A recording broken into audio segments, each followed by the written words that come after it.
ವ್ಯಕ್ತಿಗಾಗಿ ಒಂದು ಸಚಿವ ಸ್ಥಾನಕ್ಕಾಗಿ ಅಲ್ಲ. ಇದು ಇಡೀ ಈ ಸಮುದಾಯದ ಒಂದು ರಾಜಕೀಯ ಮುನ್ನುಡಿಯನ್ನ ಬರೀಬೇಕು ಅಂತೇಳಿ ನಾವೆಲ್ಲರೂ ಕೂಡ ನೂರಾರು ಕಿಲೋಮೀಟರ್ ಬಂದಿದ್ದೀವಿ.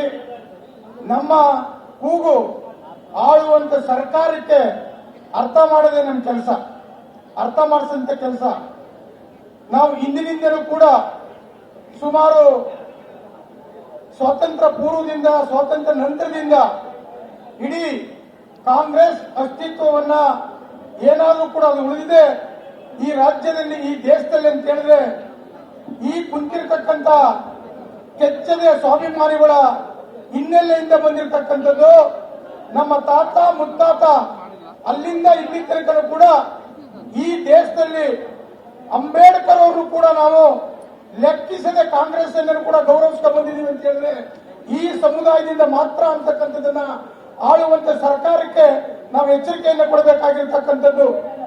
ಆದರೂ ಕೂಡ ನಮ್ಮನ್ನ ಇಲ್ಲಿ ತನಕ ಕೂಡ ಒಂದು ಉತ್ತಮವಾದಂತ ಸ್ಥಾನವನ್ನು ಕೊಡುವುದರಲ್ಲಿ ಯಾಕೆ ಆಳುವಂತ ಸರ್ಕಾರಗಳು ನಮ್ಮನ್ನ ದೂರ ಇಡ್ತಾರೆ ಅಂತಕ್ಕಂಥದ್ದು ನಾವಿವತ್ತು ಪ್ರಶ್ನೆ ಮಾಡಬೇಕಾಗಿರ್ತಕ್ಕಂಥದ್ದು.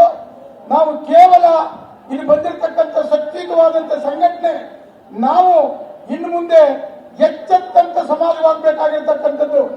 ಯಾಕೆ ನನ್ನೆಲ್ಲ ಪೂರ್ವಿಕರು, ನನ್ನ ರಾಜಕಾರಣಿ ಮುತ್ಸದ್ದಿಗಳು ಅವರೆಲ್ಲರೂ ಕೂಡ ಈ ರಾಜ್ಯದಲ್ಲಿ ಮುಖ್ಯಮಂತ್ರಿ ಸ್ಥಾನಗಳಿಂದ ವಂಚಿತರಾಗಿರ್ತಕ್ಕಂಥ ಒಂದು ಪಟ್ಟಿಯನ್ನೇ ಇಲ್ಲಿದೆ. ಇಲ್ಲಿ ಬಸವಲಿಂಗಪ್ಪನವರ ಆದಿಯಾಗಿ, ರಂಗನಾಥ್ ಅವರ ಆದಿಯಾಗಿ, ಖರ್ಗೆ ಅವರ ಆದಿಯಾಗಿ ಮತ್ತು ಧೀಮಂತ ನಾಯಕರಾದಂತಹ ಆ ಭಾಗದ ಬಹಳಷ್ಟು ಹೋರಾಟಗಾರರಾದಂತ ಶ್ರೀನಿವಾಸ ಪ್ರಸಾದ್ ಕೂಡ ಅನ್ಯಾಯ ಆಗಿರ್ತಕ್ಕಂಥದ್ದು. ಬಿ ರಾಜಯ್ಯ, ಎನ್ ರಾಜಯ್ಯ, ನರಸಿಂಹಮೂರ್ತಿ, ಇತ್ತೀಚಿನ ದಿನಗಳಲ್ಲಿ ಪರಮೇಶ್ವರ್ ಆಗಿರ್ತಕ್ಕಂಥ ಅನ್ಯಾಯವನ್ನು ಕೂಡ ನಾವು ಇವತ್ತು ಮಾತನಾಡ್ತಕ್ಕಂಥ ಈ ವೇದಿಕೆ ಆಗಬೇಕು. ಈ ವೇದಿಕೆ ನಮ್ಮ ಅಸ್ತಿತ್ವಕ್ಕೆ ಪೂರಕವಾಗಿ ನಾವು ಮಾತನಾಡಬೇಕು ಹೊರತು ಬೇರೆ ಯಾವ ಮಾತನ್ನು ಕೂಡ ಮಾತನಾಡಬಾರದು. ಇವತ್ತು ನಮಗೆ ವಿದ್ಯೆ ಇದೆ, ಬುದ್ಧಿ ಇದೆ, ಶಕ್ತಿ ಇದೆ, ಆಡಳಿತ ಮಾಡತಕ್ಕಂತ ನೈಪುಣ್ಯತೆ ಇದೆ.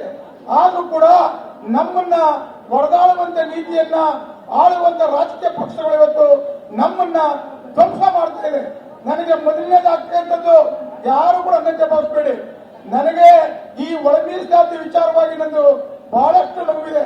ಯಾಕಂದ್ರೆ ಇವೆರಡೂ ಸಮುದಾಯನು ಕೂಡ ನೊಂದಂತವರು, ಬೆಂದಂತವರು, ಅಸ್ಪೃಶ್ಯತೆಗೆ ಒಳಗಾದಂತವರು. ನಮ್ಮನ್ನ ಹೊಡೆದಾಳಿ ಇವತ್ತು ನೀವು ರಾಜಕೀಯವನ್ನ ಮಾಡ್ತಾ ಇದ್ದಿರಲ್ಲ, ಅದಕ್ಕೆ ನನ್ನ ವಿರೋಧ ಇದೆ ನಿಮಗೆ. ನಾವು ಯಾರು ಕೂಡ ಈ ವಲಮಾದಿಗರು ಯಾವತ್ತೂ ಕೂಡ ನಾವು ಅಣ್ಣ ತಮ್ಮಂದಿರೇ. ನಾನು ಹೇಳಿದ್ದೀನಿ ಈಗಾಗಲೇ, ನಾನು ಈ ರಾಜ್ಯದಲ್ಲಿ ನನ್ನ ಉಸಿರ ತನಕನೂ ಕೂಡ ಈ ವಲಮಾದಿಗರ ಒಂದು ಮಾಡದೆ ಮೊದಲನೇ ಕೆಲಸ. ಮತ್ತು ಈ ರಾಜ್ಯದಲ್ಲಿ ಒಂದು ರಾಜಕೀಯ ಶಕ್ತಿಯನ್ನ ನಾವು ಹಿಡಿಬೇಕಾಗಿರ್ತಕ್ಕಂಥದ್ದು.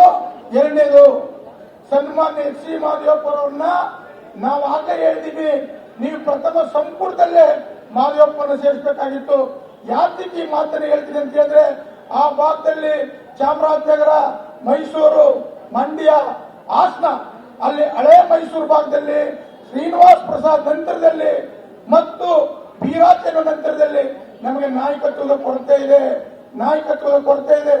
ಆದ್ರೆ ಮಾದೇವಪ್ಪ ಇಡೀ ರಾಜ್ಯದಲ್ಲಿ ನನಗೆ ಕಂಡಂಗೆ ಇಡೀ ದಲಿತ ಸಂಘಟನೆಯನ್ನ ಗಟ್ಟಿಗೊಳಿಸಿರ್ತಕ್ಕಂಥ ಏಕೈಕ ವ್ಯಕ್ತಿ ಯಾರಾದ್ರೂ ಇದ್ರೆ ಅದು ಮಾದೇವಪ್ಪ. ಇಡೀ ದಲಿತ ಸಂಘಟನೆಯನ್ನು ಒಗ್ಗೂಡಿಸಿರ್ತಕ್ಕಂಥದ್ದು ಮಾದೇವಪ್ಪ.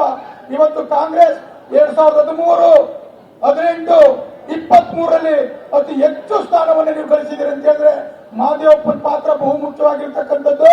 ನೀವು ಅಹಿಂದ ಸಂಘಟನೆಯಲ್ಲಿ ಏಕ ವ್ಯಕ್ತಿ ಅಹಿಂದ ಸಂಘಟನೆ ಅಲ್ಲ, ಮಾದೇವಪ್ಪನ ಪಾತ್ರನೂ ಕೂಡ ಅಹಿಂದ ಸಂಘಟನೆ. ಯಾಕೆಂದ್ರೆ ನಾನು ಮಾದೇವಪ್ಪನ ಜೊತೆ 30 ವರ್ಷದಿಂದ ಇದ್ದೀನಿ. ನಾನು ಕೂಡ ಅಹಿಂದ ಸಂಘಟನೆಯ ಒಬ್ಬ ರೂವಾರಿ. ಅಹಿಂದ ಸಂಘಟನೆ ನಾನು ಕೂಡ ಒಬ್ಬ ರೂವಾರಿ. ಅಹಿಂದ ಸಂಘಟನೆ ಏಕ ವ್ಯಕ್ತಿಯದಲ್ಲ, ಅದು ಎಲ್ಲರ ಸಮಾಜದ ನಾಯಕತ್ವದಲ್ಲಿ ಅಹಿಂದ ಆಗಿರ್ತಕ್ಕಂಥದ್ದು.